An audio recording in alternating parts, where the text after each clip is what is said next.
All right, can you hear that? Okay, so everybody's here? Good. I have 2 hours. I had originally had an hour presentation. After my other 2 presentations, I cut it down to 30 minutes or so, because I watched all these glazed looks. And now I have 2 hours to fill. What I really wish is that I had brought some other stuff that I could show you for next class. I'll have to do it. Kurt talked about sundogs, and there's all these really cool halo effects that if you know what you're looking for, you can occasionally see them. Like a sundog are these 2 bright spots on the 20. Okay, first, if you have ice crystals in the atmosphere, they always form hexagonal shapes, right? Ice crystallizes like that. If they're randomly oriented, if you hold your hand up about an arm's length, it works about everybody, arm's length, and the distance between your thumb and your pinky is about 22 degrees. So you hold your thumb over the sun, and you see, in general, often a ring around the sun, the 22-degree halo. Okay, so that ring forms around the sun. You see that quite often if there's high cirrus with ice crystals there. And it's a ring all the way around the sun when these crystals are all randomly oriented. If it's still in the upper atmosphere, these crystals will tend to float down like this, okay? And so as these crystals float down like this, when you're looking at the sun over here, the crystals are floating down like this. You're seeing a specific orientation of those crystals, and it'll form those 2 great sundogs that Kurt talked about. I wish I had a picture. I wish I had the demo to bring you, because it's pretty cool to see. And from those sundogs, if you're really lucky, they'll be colored, and they'll have polarization effects and all sorts of cool things going on inside there. There's those halo effects is what you commonly see around. Then there's all these other ones. If you're looking for, occasionally you'll see in high clouds, or if a contrail, you might see part of one of these other halo effects. So look around the sun. There's all these cool bright features near the sun in the sky that you can watch for. And if you have polarized sunglasses, check out what the effects are with the polarized sunglasses. Rainbows too, look with your polarized sunglasses.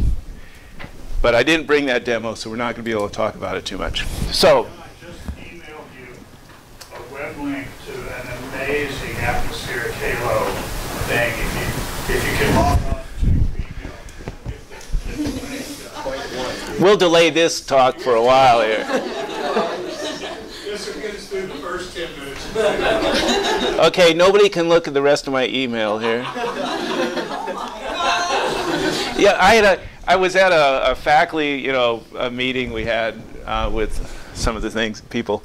I forget what it was about. And one of the guys, you plug in your computer, you're not paying attention to what's on the desktop. His mail shows up, and it's all this stuff from Victoria's Secret. I called him. I said, "Oh, it's my daughter. It's my daughter." Okay, let's see what it looks like. I'm sure it was Valentine's Day. Yeah, it was around Christmas, actually. Oh yeah, so there's a periarcs. I think these are called the periarcs. There's a 22-degree circle, probably in a 44-degree circle. And isn't that beautiful? Wow. You see these a lot in if you're in colder environments than Miami. Here you got to change. Last winter there were probably great times that you could see them. There's a guy, Greenler. Where the sun is right now? The sun right now is just below the horizon, so it's the center of these. Whoa, sorry about that. Close. Yeah. So, oh, there it is. Okay, so it's got the descriptions. I was right. 22-degree halo. This is 44 degrees effectively. There's a sundog. You can't see the other sundog. They come on opposite sides. It's also called a perihelion. But anyway, it'll have a bright spot, then sometimes an extension out like that. As I said, those are periarcs, beautiful periarcs. Do you see these other ones coming off? There's a guy, Greenler, who actually went up to, or went down, I guess. Yeah, went down to the Antarctic and spent a long period in the Antarctic because it's a great place to look for these halo features because the sun stays low on the horizon for long, long periods of time. And when the sun is low on the horizon, you have a chance to see many more of these features. Anyway, check it out. One time I was out at Jackson Hole skiing, and there was an inversion in the valley below. So you're up on the mountain, it's all sunny, and down in the valley it was all covered by clouds. And you could see arc effects, halo effects in the clouds. As the sun was up here, you're looking down at the clouds, and the reflected light from the clouds showed these different halos, beautiful halos. You need to look, be observant when you're wandering around and see what you can see in the environment. You guys are scientists, so that shouldn't be too hard for you. But when I'm talking to undergraduates, it's always important to tell them to look around and see things, because these things are all around you. You don't necessarily notice them. You probably notice this if you saw this. You think the world was ending. And the two Bohren books. Craig Bohren, the same one who I quoted from the previous lecture, he has two books about phenomena in the atmosphere, optical phenomena, how to explain them simply. And there are some beautiful, beautiful books, not Craig Bohren, some other ones that have beautiful illustrations of all these things. There's actually a meeting every 3 or 4 years called Light in the Atmosphere, I think it is, Light in the Open Air, that the people get together and describe these effects. And that is a weird community. You get into their meeting. I went to one of the meetings because it corresponded to another one. And I do all my measurements with cameras. For the most part, these people, if you do electronic measurements, you're like not allowed to give a talk in the thing. They want the purest, all of the pure things you can see with your eye. They don't like anything beyond that. It's an interesting group of people. Anyway, so that's a completely off the topic. So let me find where I am here. So you're going to get wrong. Okay, good. That was my family. So we'll get polarization here for a bit and start going. And I haven't used any time on this nice lapse thing. Okay, so first, polarization. The idea we look at polarization in terms of ocean optics for the most part is it's another parameter of the light field. We've talked about the wavelength, the intensity, all these things. Polarization is another property that has been looked at for many years as some place we might be able to get more information. Okay, everybody gets excited about it for a while, thinks there's a whole bunch of more information in there, and then it sort of dies off for a bit. And now we're in another era of getting excited about it, it seems like.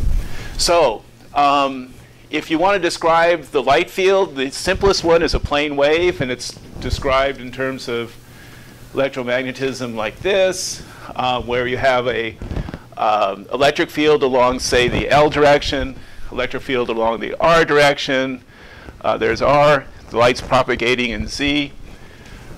You can describe it as this cosine with the frequency and the wave number, which includes the wavelength, and then this phase shift between the L and the R. And so this is for the simplest kind of wave, a plane wave propagating.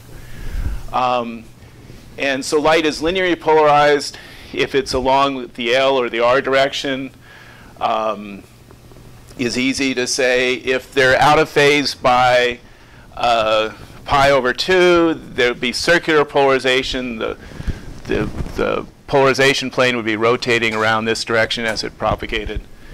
Okay, that's all good. The only issue is that omega in there is on the order of, the frequency of the light is on the order of 10 to the 14th hertz.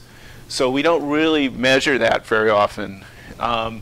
What we'd like to have is some better way to measure the light. And so what we do is we typically measure intensities rather than measuring actually the plane wave itself. The other problem is light is not just one plane wave. And so by measuring the intensities, we can get a reasonable thing that we can work with. And for polarization, there's a nice description in terms of the Stokes vectors. I think Kurt somebody said Stokes vectors once already. Comment very briefly, knowing that you would fill in the details. Okay, so basically the Stokes vectors are this I, Q, U, and V. I is the total intensity. So if you had a polarizer, you're measuring the light coming through it, it would be the intensity along this axis plus the intensity along that axis. It's basically the total intensity of the light that you see. And I'm using intensity in a poor description from what Kurt said before. You could think of it as radiance along the total radiance. All right, or irradiance. Okay, so there's the intensity. Q is the amount of light linearly polarized in this direction minus the amount of light polarized in that direction. So it's the amount of light that would get through a polarizer if you set its axis this way, minus the amount of light that would get through if you put a polarizer along this direction. U is the same deal, except it's 45 degrees to these axes. So it's the amount of light that gets through a polarizer in this orientation minus the amount of light getting through in that orientation. And then V is the circular polarization term. It's the amount of light that would get through a right circular polarizer minus a left circular polarizer. Some simple Stokes vectors. If you have unpolarized light, yeah? By circular polarizer, you mean a sheet of plastic or something that would only allow through photons that where their plane of oscillation was?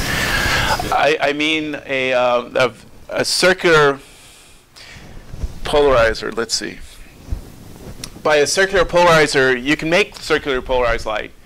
Take a linear polarizer, send it through a quarter wave plate, have the two, the polarization along this axis and this axis be pi over 2 out of phase. So the polarization plane is always rotating around. Okay, that's perfectly circular polarized light has the plane of polarization perfectly rotating around as you go along, and it's right circularly polarized if it's going one way and left circular polarized going the other way. And as Kurt mentioned when he said it, every book you have to pick up if you're looking at right circular to decide whether it's clockwise while it's going toward you or clockwise when it's coming going away from you. And that's the worst definition in a world sort of, well, it's not the worst. There's lots of them that you got to read the fine print. But that's what circular polarization. We're going to do somewhat of an example of that. Okay? So Stokes vectors, the simplest one is if I had a unpolarized light, I put a polarizer down. It doesn't matter what the orientation of that polarizer is. It's going to let the same amount of light through, right? Everybody got that? Anybody got that? Okay. So if I put the polarizer here, I'm going to measure a certain amount of light going through it. If I put the polarizer there, it's going to measure the certain amount of light going through it. It's going to be the same amount in either case. So Q, which is left minus right, is going to be 0. It's going to be the same here as there. So Q is 0, U is 0, and V is 0. And so this is the Stokes vector for unpolarized light. It just has an intensity and no other components. If it's perfectly polarized along L, this is the same as the intensity. This would be 0, so you get an I intensity and the same value here, 0, 0. Polarized along R, you're seeing the thing, the pattern. This is going to be the intensity minus the intensity, 0, 0. And then right circular polarized light is when this fourth component come down. Okay? So that's what a Stokes vector look like in general.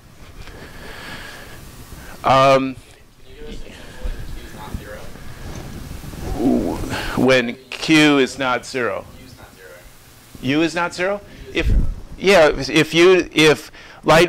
put a polarizer here and you got a signal through that was different than if you put a polarizer there, then you'd have a U component. It's just 45 degrees. Okay? There's actually another way they define some of these, but this is the most common Stokes vector formulation. Okay, I couldn't figure out where to put this slide, obviously, so I put it here. This is the coordinate system that we're going to look at when we look at measurements in the natural light field in the sky. And you think of light coming down to this or place here, as Kurt also mentioned. People with instruments tend to look at things backwards relative to people with models. Because I place my instrument here and I see where the light comes down. So the light's coming down to me at this point. If you think of a arc through there that contains the zenith and this vector that's going from this direction, I have my L-axis is along that arc, and the R-axis is pointed in that direction. And so that's sort of the coordinate system I'm going to be working with. This defines a couple other things. The degree of polarization. Remember that I was a total intensity, so that had no polarization information versus the other Q and U and V. So the degree of polarization is the square of each of those polarization components, the square root of the square of that divided by I. So if something is totally polarized, it would be I over I, and so it's equal to 1. Something that's totally unpolarized, all these components are 0, and so it's 0. So it gives you an idea of how polarized the light field is. You also see degree of linear polarization, and that doesn't use the V term. It's just Q and U. And then chi is a term we use that describes the plane of the linear polarization. So it's U over Q. And so it'll rotate as the plane of polarization rotates around. I'm going to show a graph with, I'm not sure, maybe I'll show chi, I'm not sure. And you don't even need to, this is ellipticity, don't worry about it. I don't talk about it at all. Mainly because it has V in there. And it turns out circular polarization in the real world, for the most part, is fairly, in the light field, is fairly rare. It's in the atmosphere, it's pretty much 0. In the ocean, it's non-zero, and just very, very rare situations. So we don't really, a lot of times you assume V is equal to 0. Okay, so I have, how many people took linear algebra? How many people didn't take linear algebra? Okay, so you know how to multiply matrices? No? Okay. So the neat thing with having a Stokes vector, is if you have a column vector like a Stokes vector, so I, Q, U, and V, it can be transformed during a scattering process into the outgoing Stokes vector by something that's a Mueller matrix, a 4x4 Mueller matrix. First row, fourth column, 4, 1. Okay, so a 4x4 Mueller matrix can transform this Stokes vector into what the outgoing Stokes vector is. So if you know the Mueller matrix for any process, you know what's going to happen to the light, the polarization of the light as it goes through that process. The way you do multiple matrix multiplication is to get this element up here, I prime is equal to M11 times I plus M first row, second column. I have to say it to myself each time. Q plus M13U plus M14V. So basically you take these and you multiply it by the appropriate thing up here. Okay? So it's I times this, Q times that, U times this, V times that, and that gives you this component. All right? Everybody see how that works? To get Q prime, I would take this vector and multiply it by the second row. So M21, M22, M second row, third column, 2, 3, M24, okay? The way these things work, it's row and then column. Okay, that's what I'm doing in my head, or it's actually not even doing in my head, I'm saying it out loud each time, aren't I? So anyway, so there we are. So see how that works for those that didn't have linear algebra?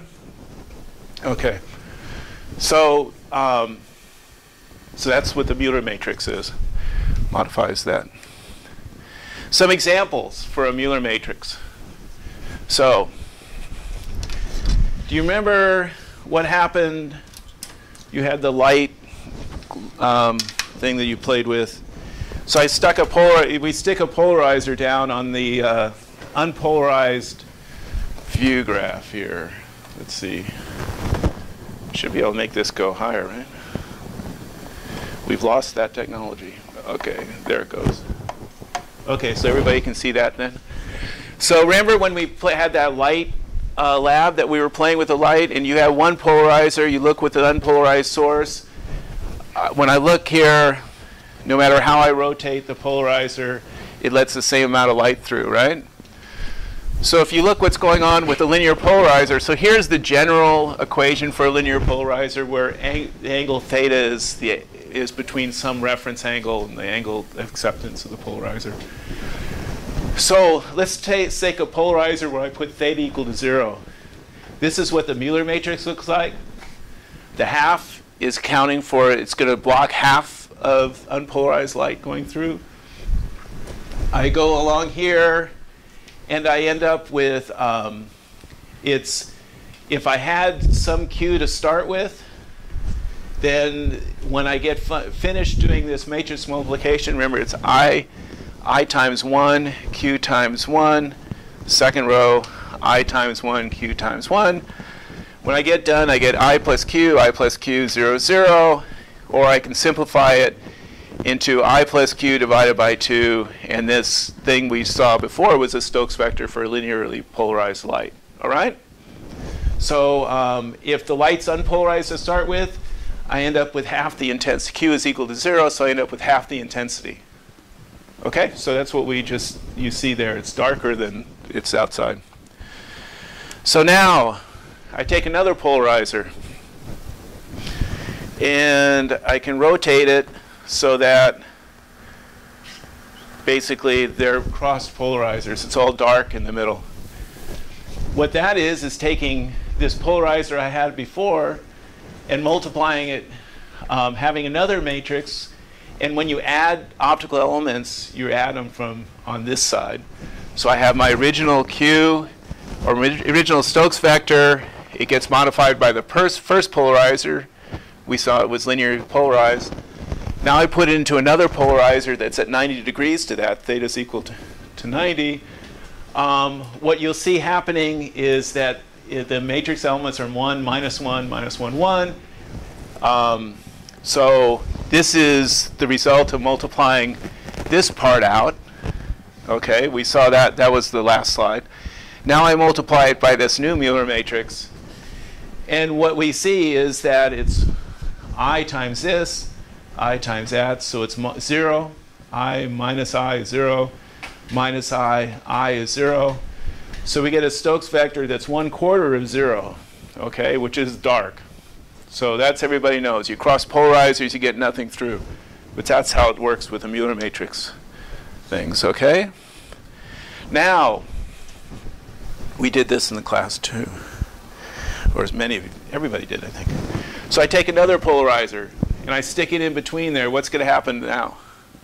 Am I going to get light through or not? You better all answer correctly, because I talked to almost everyone. What's that? Depends on what angle I put on.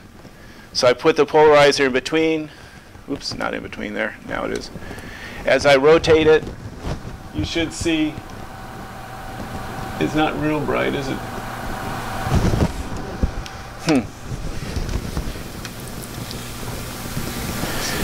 I can, okay, so there, unfortunately, there it's really dark. When I'm looking on top, it works pretty good if you're on top of it, but not very good projecting. Okay, so there's where it is, where the axis is 45 degrees. Can you see? You can't see anything. That's a bummer. You're putting it in the middle. I'm putting it in the middle, yeah. You mean the scattering from the projector? I think this projector just doesn't have enough light, because I can see it looking down through it. That when I can see the same thing we saw in the lab that time. When I rotate it to 2 directions, I get no light through. That's when that polarizer in between is lined up with one of the other polarizers, remember? If I do it to 45 degrees, I see light going through from on top, but you don't see it too well in here. block the light. Yeah. Can you fold it up? Yeah. You guys all saw it in the class, right? Okay. So when we put another one in between, so now I have this polarizer. Here's the polarizer in between. At 45 degrees, it picks up these other elements. And then this is that last polarizer. I take the light here. This is after this polarizer had acted on it. I'm putting it into the next polarizer. It now has, if I multiply this here, what you're going to see is I get an element here. I get an I. It's going to be 0 in this row. It's going to be I from here. And it's going to be 0 from there, right? Everybody see that? So it's, what this element has done is taken the intensity and moved it into the U component. And so now I have a Stokes vector that has a U component. I multiply it into that matrix. And now I have linearly polarized light again, only 1/8 of what I started with. And it's polarized along the direction of that last polarizer is what I see there. Okay? So that's how these transformations work. One more, because that works so well. A circular polarizer. I've just pulled a little part of this. It's got a protective film, so I just pulled apart a little bit of it. What a circular polarizer is, bless you. What a circular polarizer is a polarizer at 45-degree axis, say, which is what I'm representing here, if you remember the last slide. And then I put it through a quarter wave plate. And so here's a quarter wave plate aligned with the fast axis. So if my reference was 0, the polarizer is at 45 degrees, and then the quarter wave plate is has its fast and slow or slow axis along the vertical, say. So those are the that's the quarter wave plate. This is the linear polarizer. If I take this and multiply it to here, I get that Stokes vector. If you remember, I multiply this Stokes vector to here, and you see what's going to happen. It picks up this element, okay? Go to the next row. The one there is multiplied by this, so you get 0. The next row, this element's going to be multiplied by that. You get 0. But the last row, I get this times that, and I get an I. So this is now circularly polarized light. So that's how you make circularly polarized light. A quarter wave plate and a polarizer stuck together. And so that's what this little sheet does. One side of it's got to be a polarizer, the other not. So when you look, you have a circular polarizer like this, you have to be careful which side you're using. If you invert these two matrices, you end up with linearly polarized light. It doesn't work right. And so when you have a circular polarizer, you have to figure out which side's which. The best way is if you have a linear polarizer already. If I look here and rotate this, notice how there's nowhere with this linear polarizer I'm getting 0. Okay? What that tells me is that the light's coming through this linear polarizer. It must be the quarter wave plate that it's hitting first, and then it's going through a polarizer. So right now when I look at this, I'm getting linearly polarized light because the last optical element is a linear polarizer. If I flip it, it better work. Okay, there. See how dark it gets? And it matters what angle I've rotated this through. And so what that tells me is if I want to use this sheet as a circular polarizer, I want to start with the light coming through here, and the circularly polarized light would be coming out that side. Useful because they put the label on the wrong side. Okay, if I picked it up, I would have thought, oh, this is a circular polarizer, I need to use this side of it. But no, that's not the way they built this one. Okay, so that's circular polarization. And everybody see how to make that.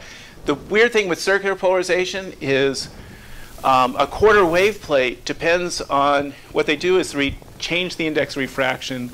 So one axis is retarded slightly, a quarter of a wave relative to the other. It only works for one wavelength. To get, in general, you can get ones that are more broadband than just a single wavelength. But in general, it only is working really well at one wavelength. And maybe you get one, there's ways to make it so it's a little bit longer. but it doesn't work for all wavelengths. And so when you make circular polarized light, you have this problem of you're only going to be making it one wavelength. And it's actually really hard to make perfect circular polarization.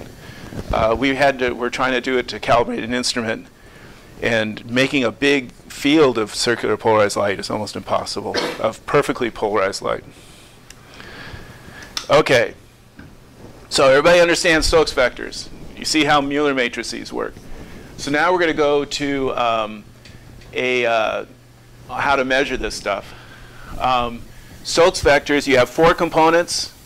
With 4 components, I need at least 4 measurements to be able to measure the Stokes vectors. So I have to have, looking at the light field, if I want to know the Stokes vector of the light field, I have to make 4 polarization measurements with different components of the light field to get that.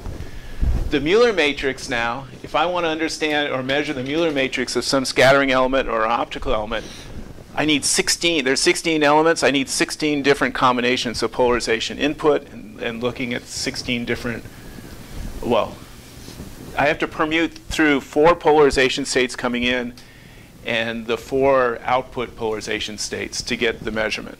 So I have to have 16 measurements of the light field to get this. I need 4 measurements to get the Stokes vector of the light field.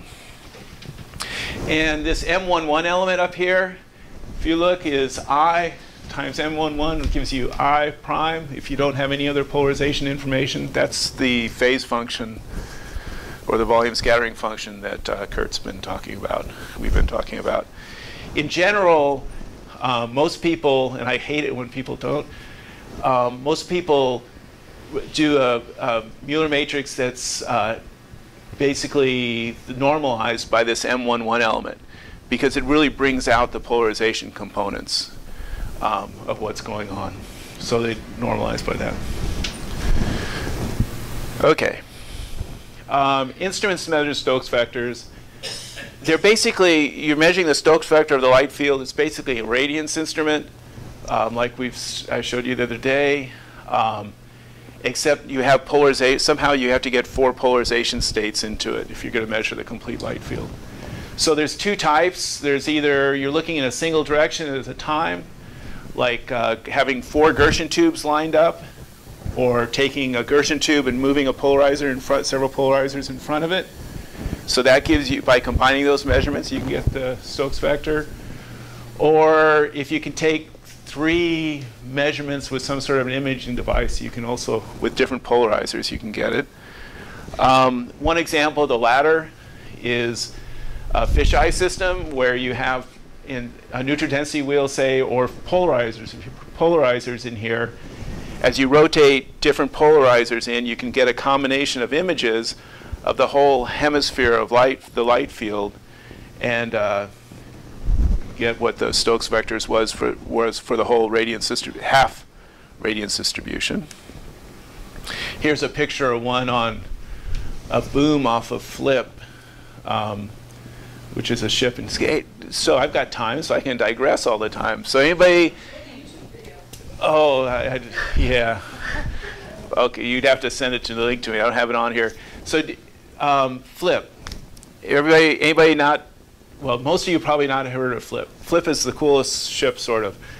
It's basically a, yeah, I don't have a good picture of Flip here, but it's basically like a 300-foot ship that has a superstructure on one side, is a long tube on the other side, and it gets towed. It has no propulsion, so it gets towed to where they want to be, and then they start flooding the long tube part of the ship. And the whole thing flips up like this, okay, and stands on edge. And the idea is it becomes a spar buoy that you can live on for weeks at a time, as long as you don't mind the fact that each deck, it's about from that wall to here, square, say, I'll just approximate. There's 2-3 decks, and they can have up to 30 people living on that during the 3 weeks that you're making your closest friends you'll ever make. So anyway, so it's pretty cool, but it's very stable. And the idea is they do a bunch of physical oceanography experiments with it mostly.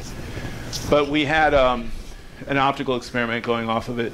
So here shows a radiance camera on the end of a buoy or end of the arm on that flip.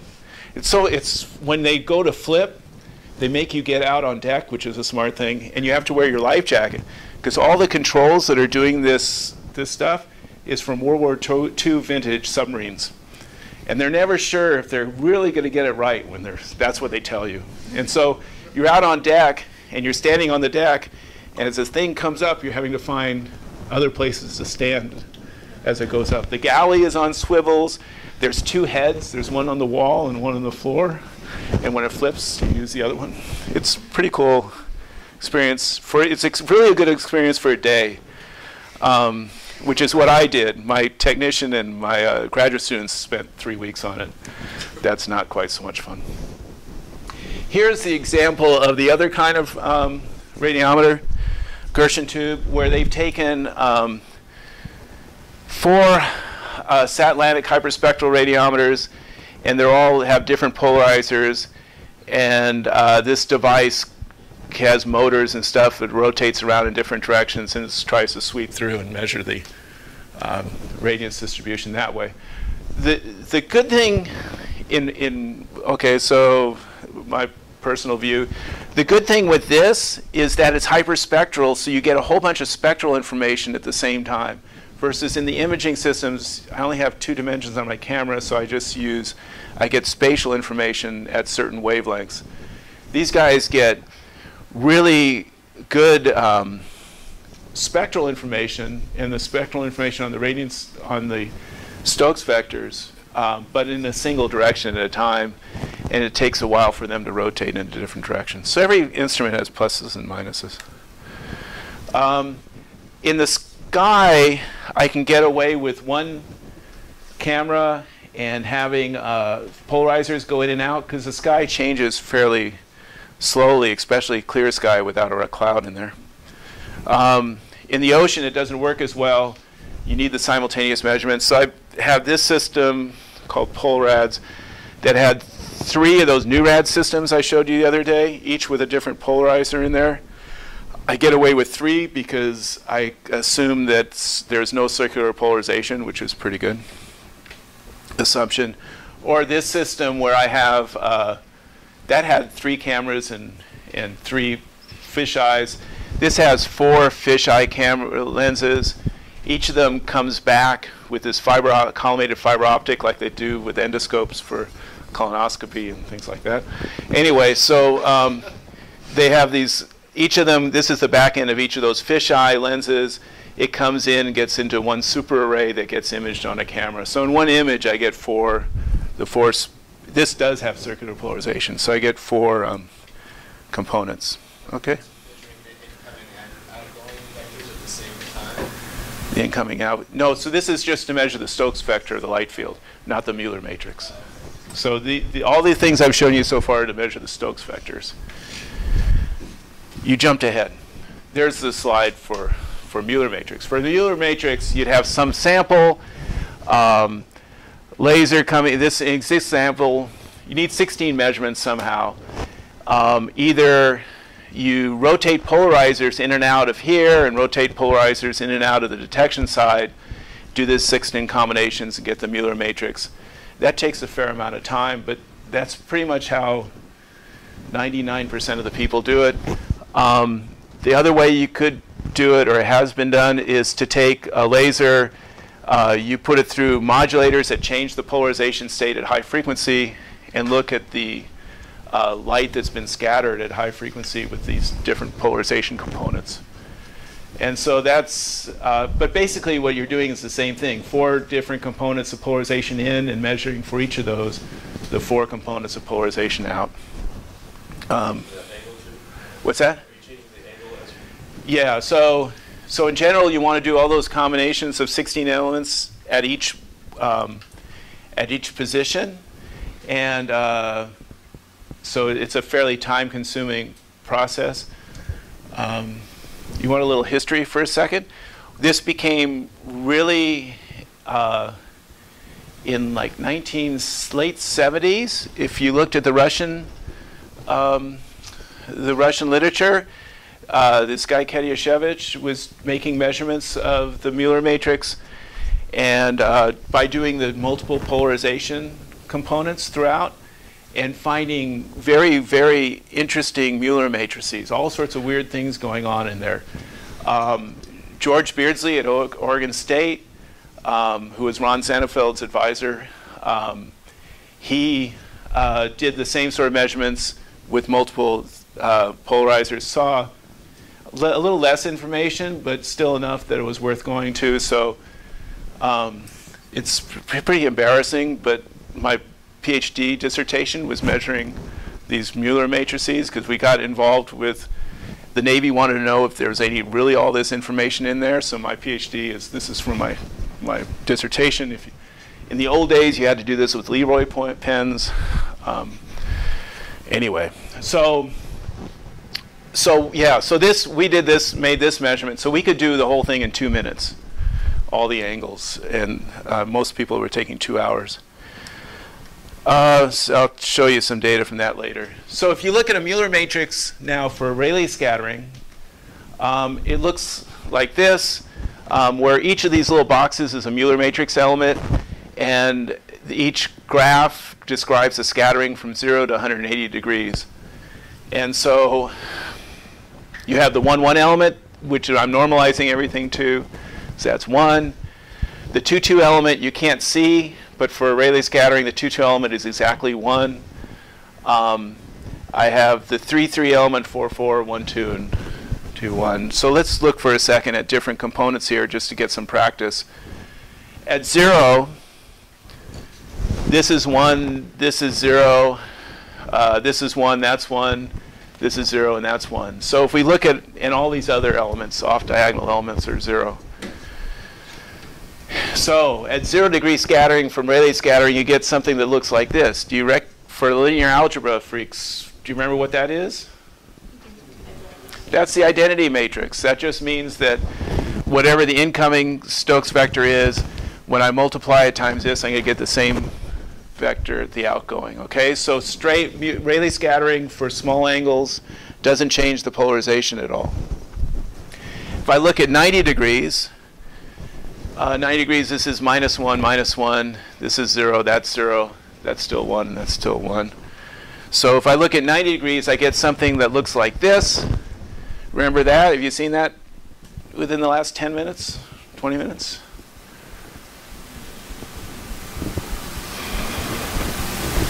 No? Remember what a linear polarizer looked like? So this is a linear polarizer oriented in either in the R direction. Okay, so that's what a linear polarizer. So at 90 degrees, Rayleigh scattering is completely polarized. If you remember when we were working in the tank in the first experiment, the light, playing with the light thing, when you looked at the light scattered from right above, if the polarization of the laser, we rotated the laser from one direction, you could hardly see it. From the other direction, you could see it. That's basically this effect at 90 degree scattering. At 90 degree scattering, if you're looking down on this laser that was polarized, you could rotate the laser, and sometimes you'd see the beam, sometimes you wouldn't see the beam. If the laser was oriented such that the plane of polarization of the laser was like this, when you're looking down on top, you don't see anything. Versus that way we did. That's a linear polarizer. So this is a linear polarizer. So if I had light coming in that was polarized 1, 1, 0, 0, okay, I would get 0 out of that. If it was polarized 1, -1, 0, 0, I would get 1 plus 1 when I multiply -1 times -1. Makes sense? So that's what that shows. You look at 180 degrees. These elements are now 0. This is still 1. That's still 1. These things are all 0. This is -1, and that's -1. And what that does is so here's the elements that I've just shown you there. What that does is effectively, if you have I, Q, U, and V, it flips U and it flips V. So it changed light from being polarized in this direction in the reference frame of the light to be polarized in that direction. and it changes right circularly polarized into left circularly polarized. If you look, and that's basically what a mirror does when light bounces straight off a mirror, a good mirror. Okay, it changes right to left, and that element. Okay, so those are different parts. Yes, ma'am. Those are the effects you can see in the atmosphere, right? Because they're really scattering. Without aerosols or in pure water. Yeah. Yeah. And so here's the case for Rayleigh single scattering in the sky, okay, using that Rayleigh Mueller Matrix. This is from Kurt, gave it to me last night, so I'll try to get through it right. This is the intensity. So this is where the sun is in his diagram. This is degree of polarization. If you remember when we went out with the polarizers in the yard outside, what you saw was, although it was hazy enough that it was difficult to really tell, for a Rayleigh sky without any aerosols or clouds, you get this very strong polarized, 100% or so degree of polarization at a 90-degree scattering angle from the sun. So that goes around like this. If you look at the Q over I, the Q component and the U component, it's basically 0 over a lot of this part, but it becomes -1 or Q over minus 100%, yeah. So it becomes -1 over in this region. That means that if the sun is over here and I'm looking at 90 degrees scattering angle, then the light that I see is going to be polarized in this direction and not in that direction. Okay, so it's polarized like that. You get a +1 over here and a -1 in the back. So if the sun's over here, what I'm talking about there is I'm going to get these at 90-degree scattering angle off to the side. I'm going to get the polarization. I have a harder time. The degree of polarization, I think, shows up really nicely in this diagram. And before you go off of that, just to kind of, the way I keep all this in mind, here's the sun, so at 90 degrees angle, the vector of the polarization, or the plane of polarization, is along here. So if here's the sun, and I'm looking off here at 90 degrees, where it's most polarized, this vector is like this as I go around. And so here are the vectors this way, here it's this way, you know, it's horizontal as you see here, you go around the other side. And then when you look at this, if my vector's like this, and I have a coordinate system that's the scattering plane and the surface, this angle relative to the surface is 45 degrees right here. And so when you look down here, it says, sure enough, the positive numbers are +45. So it's telling you that of this highly polarized light, when I'm coming down here, this plane is at a 45-degree angle relative to my reference. When I come around to here, the plane's horizontal, and so it's 0 part of ±45, but there we're seeing a big horizontal number. So that's kind of how you have to keep track of all this stuff. That's what works for me. Yeah. This is my diagram of the Q over I and U over I, and it's sort of funny. You get used to one way of looking at it. You think this is the simplest way to present it to people, and it never works. So, but here's Q over I and U over I. This is a fisheye projection. This is looking straight up. The sun in this case is over here. I would have a degree of polarization that's very strong going like this. This is Q over I is -1 here, gets to be as you go around, gets to be close to 1 going there. And this is the way I see it. It works for me. And Q over I, and there's U over I. Why I show you this is just to show you this. This is the upwelling radiance distribution in the water. A lot of the water scattering is, in the backscattering, is Rayleigh scattering. So this is clear water off of Hawaii, 536 nanometers, solar zenith angle is 51 degrees.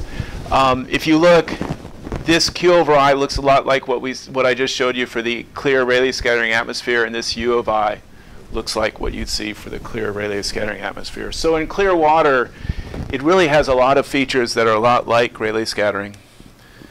And the reason for that is that if you look at, this is an average of a bunch of oceanic measurements. And what you see is this is for actually Mueller Matrix measured for ocean water. And it looks a lot like the Rayleigh Mueller Matrix that we saw before. It has these zeros up here in the upper and lower diagonal. It's actually pretty close to 0 at 4, 3, and 3, 4. These elements, this is normalized. It's always going to be 1. It doesn't go quite to -1 here like Rayleigh scattering did, which means it's not going to be quite as polarizing at 90 degrees. And these two are symmetric. And this 2,2 element coming down like this is an indication of non-sphericity of the particles. So the particles in the ocean aren't perfect spheres. That shows up here. And once it shows up here, there's reasons why this would never go to -1 and that would never go to -1. And there's also, that also causes it so that the 3, 3 and the 4, 3, 4, 4 don't go to -1 in the back directions. Now, if you think about what this element does for you, let's look at the different elements. So if you start with unpolarized light coming in, you're going to get, you just have 1, 0, 0, 0. You multiply it in here. What it's going to do is give you a little Q component, okay, as you go at different scattering angles. It's not going to give you U. It's not going to give you V. The only way to get V out of unpolarized light would be if there was an element here, right? Because I would take 1, 0, 0, 0, multiply that down. If this element was non-zero, I could get circular polarized light. If this element was non-zero, I would get light polarized in the V direction. It turns out, though, that, that there's a reason physically why these elements are typically 0 because of having particles that are randomly oriented and not in some specific orientation. Okay, so these ends up being 0, which is why you very rarely see circular polarized light in the atmosphere. In the ocean. And the ocean. In the ocean, you see it. It occurs right near the surface due to reflections off the internal reflections off the surface. In the atmosphere, you basically don't see it. This element here, the 2, 2, not being exactly equal to 1, means that if I come in with I, Q, U, and V, if there's a Q component, what this will do is make a little of the Q component go away. And so it'll depolarize slightly the light field. Okay. Yes, sir. I don't think they appreciate, but if you want to study polarization in the ocean, you need that matrix.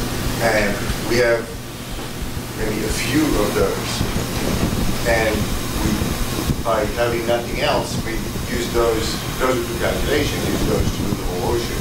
But you can probably figure out that if I have sediments in the water versus I have phytoplankton in the water versus I have big phytoplankton and small, these matrices might be quite different. There was somebody, if you want to look at these matrices in detail for some reason, somebody just digitized all of my, I sent Zhang student, the guy in Nebraska or North Dakota. He wanted to see my thesis data, and I actually had still the hard copies of these graphs. I mean, this is pre-Mac. This is pre-PCs, okay?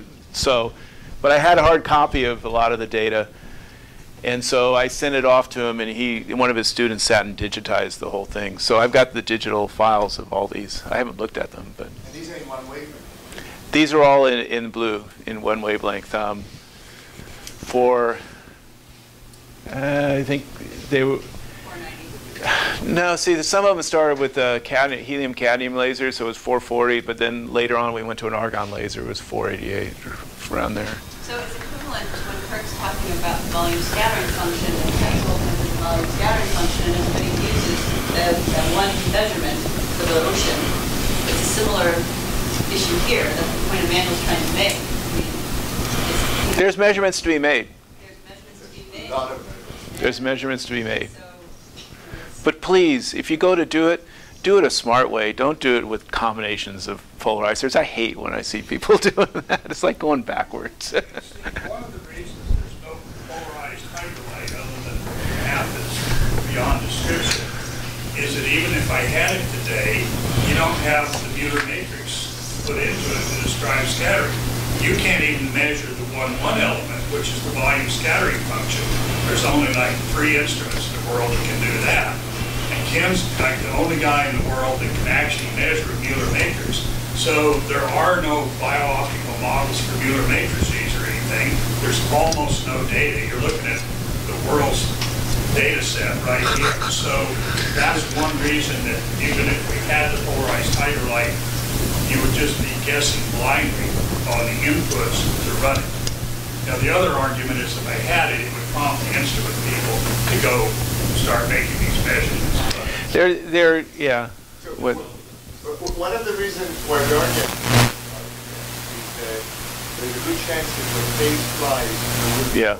So I was going to show sort of that toward the end of things of why they should care about polarization. And this graph is more than just a single data point. This is the average of a bunch of data in the Gulf of Mexico, the Atlantic, and the Pacific, these cruises I went on, because they all look basically like this. They were very, very similar, except for like 2 samples out of, I don't know how many samples, that were slightly different. And those, for some reason, had a reproducible 4-3 and 3-4 elements in them. So, and there was one benthic sample that was very close to the bottom off New York that it was not in this range, it was more down in this range. But in general, that's why we stopped making measurements of it for a while. And I graduated. So let's see, so here's some more upwelling light to show you.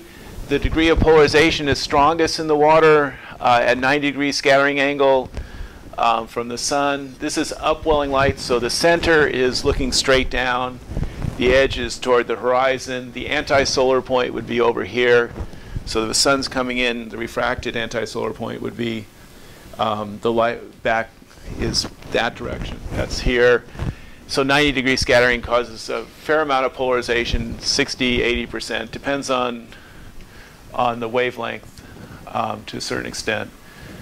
But this high degree of polarization is in an area that's sort of hard to see from remote sensing because it's in basically where the glitter pattern is. Okay, why do you care? For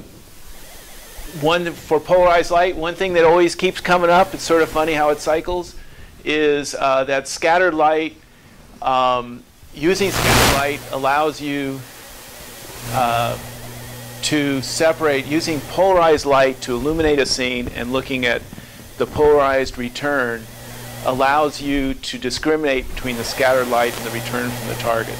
Typical targets depolarize, so you shine light onto a target, it will depolarize on its reflectance in general, not always, but in general. So light coming back is going to be somewhat unpolarized. The light scattered between your illumination source and the object scattered by the water in between. When it comes back, it's more polarized. So by using polarizers, you can discriminate and get a longer path doing imaging and visibility. That was first, as far as I can tell, or I haven't looked at it real strong, but the first one I heard talk about it was Gary Gilbert. And he had a paper in '67, and it seems like every 5 years somebody discovers it again and tries to talk about it. Right now, there's a whole bunch of really cool experiments being done on polarized detection by animals. There's a lot of animals that have polarized sensors in their eyes. There are also a lot of some fish that can change the polarization reflection properties of their scales. And so they're using polarized light for detection, and they're using polarized light in camouflage. It's really cool stuff. Molly Cummings has a group at Texas, out of University of Texas, but she's leading a big, I think it's ONR effort to look at this polarization effect. there's another guy, Roger Hanlon, at the Marine Biological State Lab, whatever he called the thing in Woods Hole. Yeah,